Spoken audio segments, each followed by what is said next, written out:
पानीपत में भाजपा के राज्य व जिला स्तरीय पद अधिकारियों द्वारा सेवा रसोई की जांच की गई। इस मौके पर सुमित्रा चौहान, काजल गोस्वामी, पानीपत की मेयर अवनीत कौर, जिला मीडिया प्रभारी मालती अरोड़ा व अन्य पद अधिकारी मौजूद रहे। पत्रकारों से वार्ता के दौरान जब प्रदेश महिला मोर्चा अध्यक्ष सुमित्रा चौहान से देश की स्थिति पर सवाल किया गया तो उन्होंने सवाल का जवाब ही बदल दिया और बार बार वो ऐसा ही करती नजर आईं। अपने लंबे लंबे बेबुनियादी जवाब देकर सवालों से पूरी तरह पीछा छुड़ाने के प्रयास में लगी रहीं सुमित्रा चौहान। नमस्कार, मैं अभिषेक वर्मा, न्यूज़ आर्यावर्त टाइम्स में आपका स्वागत है। आज हमारे साथ मौजूद हैं भाजपा महिला प्रदेश अध्यक्ष सुमित्रा चौहान। बात करेंगे इनसे आज के कार्यक्रम के बारे में। सेवा रसोई का उद्देश्य क्या है?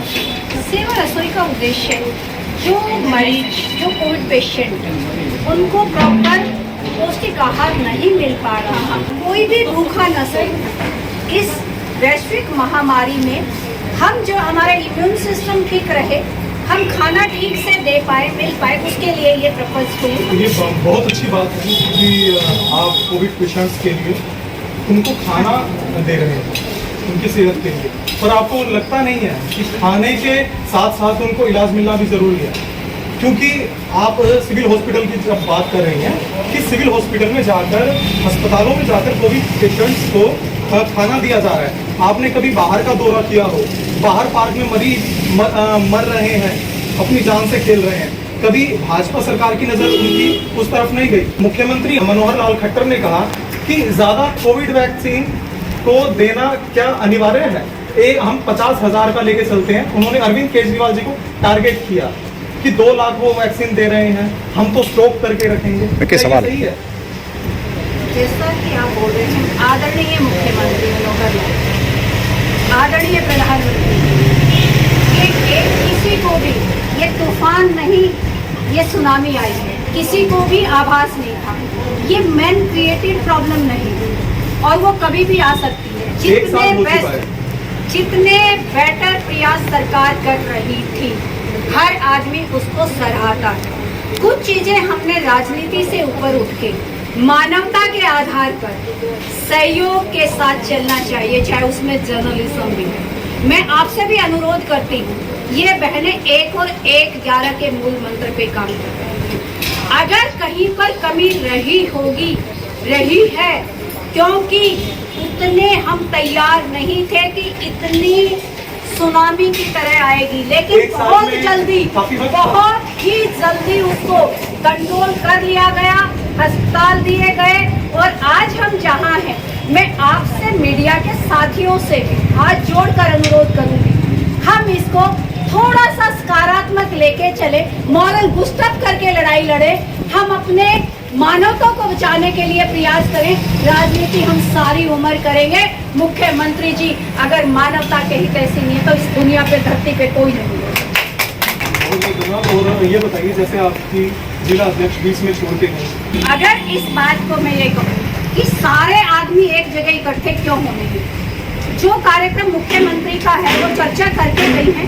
मैं फिर से कह रही हूँ, आदर के साथ नमस्कार करके पत्रकार साथियों से कह रही हूँ कि हर चीज को नेगेटिव, नकारात्मक दृष्टि से ना देखा जाए। मुख्यमंत्री के कार्यक्रम में गई और फिर ज्वाइन करेंगी और पूरी तरह से महिला मोर्चा नहीं, समस्त भारतीय जनता पार्टी एकजुट है, एक साथ है, एक साथ सरकार और संगठन दोनों एक साथ मिलकर चल रहे हैं। कोविड को हराएंगे और अपने हरियाणा को बचाएंगे, इसके साथ कार्य करेंगे। महिला मोर्चा जिंदाबाद। बहुत अच्छी बात है, पर अगर इसको सिर्फ भाषण ना देखकर और बातें ना देखकर अगर सच्चाई की तरफ देखा जाए तो परेशानियां बहुत हैं। अगर हम खाली भाषणों को ना देखें, हम मोटिवेट हो जाते हैं भाषण सुनकर। अब अस्पतालों की तरफ जब जाएंगे तो असली स्थिति नजर आएगी कि क्या हालत है वहाँ की। हमारे पास पेशेंट्स की कॉल आती है, हमें डॉक्टर ये नहीं दे रहे, हमें डॉक्टर को हम बेड नहीं मिल रहे, उनको खाना देकर चल के बहुत अच्छी बात है। अगर इस तरफ ध्यान दिया जाता कि उनके लिए बेड मुहैया करवाए जाते, ऑक्सीजन तो हमें दूसरे देशों से मांगनी पड़ी है। क्या स्थिति है? अगर इसी दृष्टि को एक बार मेरे भाई आप बदल लेंगे तो बहुत अच्छा होगा। हमने क्या दिया, आप उसकी तरफ एक बार देखिए, और क्या नहीं दिया। अब एक व्यक्ति जब घर चलाता है ना, जितने साधन होते हैं उसी में उसको गुजारा करना पड़ता है। अगर आपके साधन जितने परिवार के होंगे, जितनी सरकारों के होंगे, उसकी अगर ये मत देखिए गिलास खाली कितना है, आप ये देखिए गिलास भरा कितना है। मैंने फिर कहा मैं पूरी जनता से क्षमा मांगती हूँ और जो चले गए उनके लिए संवेदनाएं व्यक्त करती हूँ, लेकिन अपने रुख को थोड़ा सा सकारात्मक बनाइए, आपको भी रिजल्ट मिलेंगे। 10 पेशेंट ज्यादा अच्छे होंगे और पॉजिटिव न्यूज चलाएंगे तो मॉरल बूस्टअप मिलेगा। ये 1 और 1 11 ये व्यक्तियों का नहीं, ये समाज के हर वर्ग का जिम्मेदारी। चलिए, जब आपने साधन की बात की है कि हमें जितना हो उतने में ही गुजारा करना चाहिए, हमारे पास संसद भवन पहले से ही था, नया संसद भवन बनाने की फिर क्या जरूरत थी? क्योंकि साधन तो हमारे पास पहले से ही है, क्या जरूरत है कि नया साधन एक क्रिएट करने की? चलिए खैर, मैं एक बात जरूर कहना चाहूँगी, बड़ी तफ्तीश से आपकी हर बात का जवाब देना। काश एक बार अपने सारी चीज़ों का आकलन करें, ठंडे दिमाग से सोचें। हर चीज़ की ज़रूरत होती है, अगर आपके पास कपड़े नहीं है तो कपड़े की ज़रूरत है, भवन बदलने की जर्जर हालत है तो उसकी भी ज़रूरत है, अगर पेशेंट है तो अस्पताल की भी ज़रूरत है। हर चीज़ की आवश्यकता होती है। एक दृष्टि से आकलन करना सर्वथा गलत है। जिस तरीके से माननीय नरेंद्र मोदी जी ने और हरियाणा के मुख्यमंत्री ने, चौधरी ओम प्रकाश धनखड़ जी ने इन परिस्थितियों को संभाला है, वो तारीफ़े काबिल है। जो लोग चले गए, किसी भी कारण से चले गए, उसमें चाहे सरकार की, चाहे संगठन की, चाहे परिवार की, किसी की भी कमी रही, उनको आज हम संवेदनाएं देते हैं। वो असमय चले गए, ये पीड़ा का विषय है, ये खुशी का विषय नहीं है। ये जो सेवा कर रहे हैं ये प्रयास है एक दूसरे को बचाने का। आज हमें गंभीर होने की आवश्यकता है।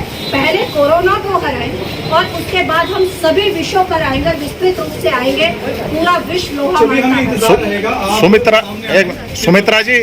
सुमित्रा जी, अभी परसों राजस्थान में जो है कोवैक्सीन को कूड़े में फेंका गया था और वो कोवैक्सीन जो है कूड़ों के ढेरों में जो है पूरी की पूरी मिली है, लगाई नहीं गई, और जबकि कागजों में दिखाया गया हमने जो है लगा दिया। किसी भी कर्मचारी को बख्शा नहीं जाना चाहिए, चाहे वो सरकार कांग्रेस की हो, चाहे वो भारतीय जनता पार्टी की हो। जो कर्मचारी है, जिसकी भी लापरवाही है, उसको आप लोग उजागर करते हैं, ये प्रशंसा की बात है, क्योंकि वो कितने लोगों की जान बचाती। ये सरकार की नेग्लिजेंस है, कड़ी से कड़ी कार्रवाई होनी चाहिए। वो कर्मचारी चाहे हिंदुस्तान में कहीं का भी हो, जिसमें भी जो गुनहगार है उसको सजा मिलनी चाहिए। बहुत बहुत धन्यवाद करती हूँ कि आपने इतना कीमती समय से हमारे लिए समय निकाला, और आप सब और हम सब बड़ी एनर्जी का अनुवादी का पानीपत में आने का बहुत बहुत स्वागत और अभिनंदन भी करते हैं।